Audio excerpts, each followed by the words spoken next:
maléfique. Merci beaucoup. Mr. Brandon Silver. Je cède maintenant la parole à Monsieur Silver. Merci de vous joindre aujourd'hui. As legal counsel to victims of atrocities and En tant que conseiller juridique des victimes d'atrocités et de prisonniers politiques, nous avons été témoins des histoires humaines horribles qui se cachent derrière les statistiques stupéfiantes sur les abus commis en Iran. L'Iran affiche le taux d'exécution d'enfants le plus élevé au monde, le taux d'exécution par habitant le plus élevé et le plus haut taux de prise d'otage par l'État, ainsi que le taux le plus élevé de journalistes emprisonnés par l'État. Cela a un coût réel pour les Canadiens. Cela se traduit par le meurtre de la photojournaliste montréalaise Zahra Kazemi, la prise en otage de la professeure Mariam Mombeni et de Saïd Malekpour, le meurtre des passagers canadiens du vol PS-752, le meurtre de 8 Canadiens le 7 octobre 2023 et maintenant les atrocités qui se poursuivent à l'heure où nous parlons. Et les autorités ont confirmé avoir tué un Canadien et probablement d'autres. Aucun de ces Canadiens n'a obtenu justice et leurs meurtriers et ravisseurs jouissent de l'impunité. Ils commettent à nouveau ces crimes au moment où nous nous réunissons ici aujourd'hui.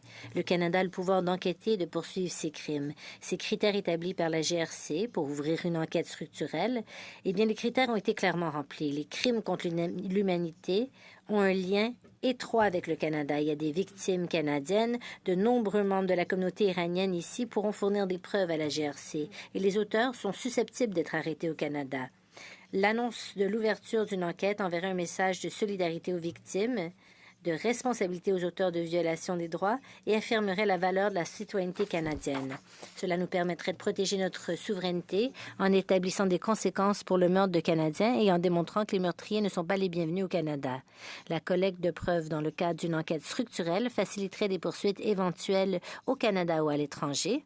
Et ça aiderait également l'ASFC à identifier et à refuser l'entrée aux auteurs de ces crimes, dont beaucoup pourraient venir au Canada à mesure que la situation en Iran se détériore.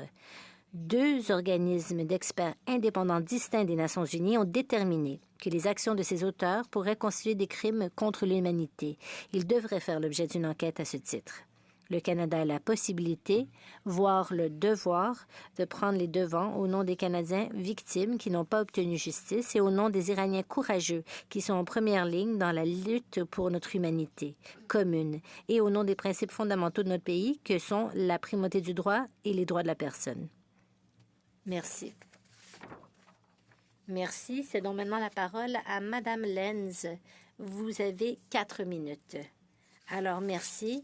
Aujourd'hui, j'aimerais vous parler de la nécessité urgente d'une réponse décisive du Canada à la répression généralisée menée par la République islamique contre les manifestants pacifiques ainsi qu'à ses agressions à l'étranger. L'ampleur même de la brutalité systématique du régime est sans précédent.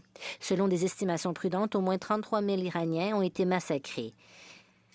Et des évaluations crédibles avancent des chiffres bien plus élevés.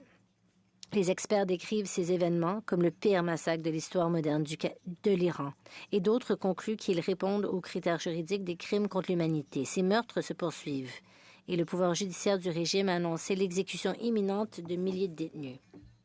Parallèlement, le Canada et les démocraties libérales sont confrontés à des menaces croissantes de la part de la République islamique et de ses mandataires. Le SCRS, le G7 et une large coalition de démocraties ont mis en garde contre la répression transnationale croissante et les menaces mortelles. Il s'agit d'un moment historique et crucial. Le leadership canadien s'appuierait sur la dynamique politique croissante pour empêcher le régime d'agir en toute impunité. Nous exhortons le gouvernement canadien à cibler l'architecte de ces menaces, le CGRI, et notamment en démantelant ses réseaux au pays et à l'étranger. Tout d'abord, le Canada devrait promouvoir et soutenir l'interdiction du CGRI en tant qu'entité terroriste avec des partenaires partageant les mêmes idées, notamment le Royaume-Uni, où les parlementaires font pression pour l'adoption rapide d'une loi habilitant la désignation de ce groupe. Deuxièmement, il faudrait renforcer la coordination avec les alliés, notamment l'Union européenne, qui a approuvé à l'unanimité cette désignation la semaine dernière. Le renforcement du partage des renseignements, la collaboration entre les forces de l'ordre et les autorités judiciaires, ainsi que l'harmonisation des sanctions renforcerait la sécurité nationale et mondiale. Les Iraniens continuent de se soulever contre la tyrannie du régime et de risquer leur vie pour obtenir un Iran laïque et démocratique Le Canada doit réagir avec urgence et détermination.